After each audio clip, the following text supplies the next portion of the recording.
ಧನುರಾಶಿ, ತಾಯಿಯವರ ಆಶೀರ್ವಾದವನ್ನು ಪಡ್ಕೊಳ್ಳಿ. ತಾಯಿಯವರ ಮನಸ್ಸನ್ನು ಗೆಲ್ಲೋದಕ್ಕೆ ಪ್ರಯತ್ನವನ್ನು ಮಾಡಿ. ಅವರು ಸಂತೋಷವಾಗಿದ್ದಾರೆ ಅಥವಾ ನಿಮ್ಮಿಂದ ಅವರಿಗೆ ಸಂತೋಷ ಆಯಿತು ಅಂತಾದರೆ ನೀವೆಲ್ಲ ಕೆಲಸಗಳಲ್ಲೂ ಕೂಡ ಜಯವನ್ನು ಸಾಧಿಸಲಿಕ್ಕೆ ಅವಕಾಶವಾಗುವಂತಹ ದಿವಸ ಇದು. ಶೀತ ಮತ್ತು ಹೊಟ್ಟೆ ನೋವು ಇತ್ಯಾದಿಗಳಿಗೆ ಸಂಬಂಧಪಟ್ಟ ಹಾಗೆ ಒಂದಷ್ಟು ಸಮಸ್ಯೆಗಳನ್ನು ಆರೋಗ್ಯದ ದೃಷ್ಟಿಯಿಂದ ಎದುರಿಸಬೇಕಾದಂಥದ್ದು ಬರುತ್ತೆ. ಆರೋಗ್ಯದ ಬಗ್ಗೆ ಸ್ವಲ್ಪ ಚಿಂತನೆಗಳಿರಲಿ. ಸರಿಯಾದಂತಹ ಸೂಕ್ತವಾದಂತಹ ಔಷಧೋಪಚಾರವನ್ನು ಸಕಾಲದಲ್ಲಿ ಮಾಡಿ ಅನ್ನುವಂಥದ್ದು. ಮನಸ್ಸಿನಲ್ಲಿ ಏನೋ ಒಂದು ರೀತಿಯ ಅಹಿತವಾದಂತಹ ಚಿಂತನೆ, ಅಂದರೆ ಮನಸ್ಸಿಗೆ ಅದು ಖುಷಿ ಕೊಡ್ತಾ ಇಲ್ಲ, ಯಾಕೋ ಅದರ ಬಗ್ಗೆ ಅನುಮಾನಗಳು ನಿಮಗೆ ಹುಟ್ಟುತ್ತಾ ಇದೆ, ಆ ರೀತಿಯ ಆಲೋಚನೆಗಳು ಮನಸ್ಸಿಗೆ ಬರುತ್ತೆ.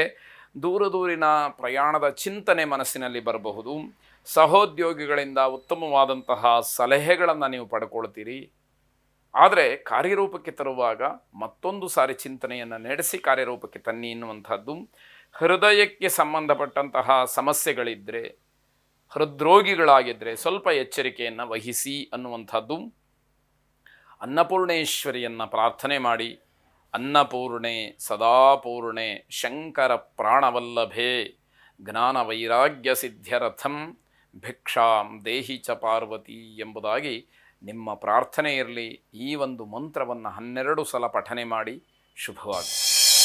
ಮಕರ ರಾಶಿ, ಈ ದಿವಸ ವಿದ್ಯಾರ್ಥಿಗಳಿಗೆ ಮನಸ್ಸನ್ನು ಕೇಂದ್ರೀಕರಣ ಮಾಡುವಂಥದ್ದೇ ವರದಾನವಾಗುತ್ತೆ.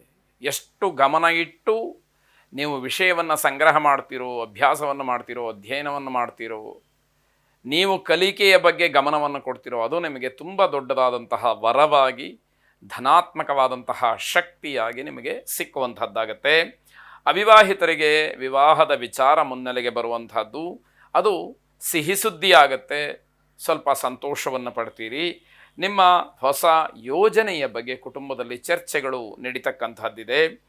ಅನಿವಾರ್ಯವಾಗಿ ಪ್ರಯಾಣವನ್ನು ಈ ದಿವಸ ಮಾಡಬೇಕಾದಂಥದ್ದು, ಅದರಿಂದ ಲಾಭವೂ ಕೂಡ ನಿಮಗೆ ಆಗುವಂಥದ್ದಿದೆ. ವ್ಯಾಪಾರ ವ್ಯವಹಾರಾದಿಗಳಲ್ಲಿ ಅನುಕೂಲವಾಗ್ತಕ್ಕಂಥದ್ದು ದಿವಸ. ಉನ್ನತವಾದಂತಹ ಹುದ್ದೆಯಲ್ಲಿರತಕ್ಕಂಥವರಿಗೆ ಇನ್ನಷ್ಟು ಸಿಹಿ ಸುದ್ದಿ ಸಿಕ್ಕುವಂಥದ್ದು. ವಿಷ್ಣು ಸಹಸ್ರನಾಮವನ್ನು ಶ್ರವಣ ಮಾಡಿ. ಶುಭವಾಗಿ. ಕುಂಭರಾಶಿ, ಈ ದಿವಸ ಶ್ರಮಕ್ಕೆ ತಕ್ಕ ಪ್ರತಿಫಲ ಇರುವುದಿಲ್ಲ. ಹಾಗಾಗಿ ಮನಸ್ಸಿಗೆ ಸ್ವಾಭಾವಿಕವಾದಂತಹ ಬೇಸರ, ನೋವು, ಕೋಪ ಇವೆಲ್ಲವೂ ಕೂಡ ಒಮ್ಮೆಲೆ ಬರುವಂಥದ್ದಾಗುತ್ತೆ. ಮನೆಯವರ ಬಗ್ಗೆ ಸ್ವಲ್ಪ ಚಿಂತನೆಯನ್ನು ಮಾಡಬೇಕಾದಂತಹ ದಿವಸ. ಮನೆಯವರ ಸ್ಥಿತಿ ಗತಿ, ಅವರ ಇರತಕ್ಕಂತಹ ಒಂದು ಸ್ಥಾನ, ಜೊತೆಗೆ ಅವರ ಅಪೇಕ್ಷೆ, ಇದೆಲ್ಲದರ ಬಗ್ಗೆ ಚಿಂತನೆಯನ್ನು ನಡೆಸಬೇಕಾಗತ್ತೆ. ಯಾವುದೇ ಕಾರಣಕ್ಕೂ ಕೂಡ ಹೊಸ ಯೋಜನೆಗಳನ್ನು ಈ ದಿವಸ ಹಾಕಬೇಡಿ. ಹೊಸ ಕೆಲಸಕ್ಕೆ ಮುಂದಾಗಬೇಡಿ ಎನ್ನುವಂಥದ್ದು. ಕಾರ್ಯಕ್ಷೇತ್ರದಲ್ಲಿ ಅಪಹಾಸ್ಯಕ್ಕೆ ಗುರಿಯಾಗ್ತೀರಿ. ನಿಮ್ಮ ಕೆಲಸದ ಗುಣಮಟ್ಟವನ್ನು ಕಾಪಾಡಿಕೊಳ್ಳೋಕ್ಕಾಗದಲೇ ಬೇರೆಯವರು ನಿಮ್ಮನ್ನು ಟೀಕೆ ಮಾಡೋ ಹಾಗೆ ಆಗತ್ತೆ. ಅದಕ್ಕೆ ಅವಕಾಶಗಳನ್ನು ಮಾಡಬೇಡಿ ಅಂತ ಅರ್ಥ. ನಿಮ್ಮ ಗುರಿಯ ಬಗ್ಗೆ ಸರಿಯಾದಂತಹ ಗಮನ ಇರಲಿ. ಅದನ್ನು ಹೊರತಾಗಿ ಬೇರೆ ಕಡೆ ಗಮನ ಹೋಗುವಂಥದ್ದು ಬೇಡ ಅಂತ ಅರ್ಥ. ಕುಲದೇವತಾ ಪ್ರಾರ್ಥನೆಯನ್ನು ಮಾಡಿ. ಶುಭವಾಗಿ. ಕೊನೆಯದಾಗಿ ಮೀನರಾಶಿ, ಸಮಾಜದಲ್ಲಿ ನಿಮ್ಮ ಪರವಾಗಿ, ನಿಮ್ಮ ವೈಯಕ್ತಿಕವಾದಂತಹ ವಿಚಾರಕ್ಕೆ ಅನುಗುಣವಾಗಿ ನಿಮ್ಮ ಬಗ್ಗೆ ಉತ್ತಮವಾದಂತಹ ಮಾತುಗಳು, ಉತ್ತಮವಾದಂತಹ ವಿಚಾರಗಳು, ನಿಮ್ಮನ್ನು ಹೊಗಳತಕ್ಕಂತಹ ಕೆಲಸ ಇವೆಲ್ಲವೂ ಕೂಡ ಆಗುವಂಥದ್ದು. ಒಟ್ಟಾರೆ ನಿಮ್ಮ ಪರವಾದಂತಹ ಅಲೆಗಳು ಹೆಚ್ಚಾಗ್ತಕ್ಕಂತಹ ದಿವಸ ಇದು. ನಿಮ್ಮ ಕೆಲಸದ ಗುಣಮಟ್ಟ ಏನಿದೆ ಅದು ಬಹಳ ಪ್ರಶಂಸೆಗೆ ಒಳಗಾಗ್ತಕ್ಕಂಥದ್ದು.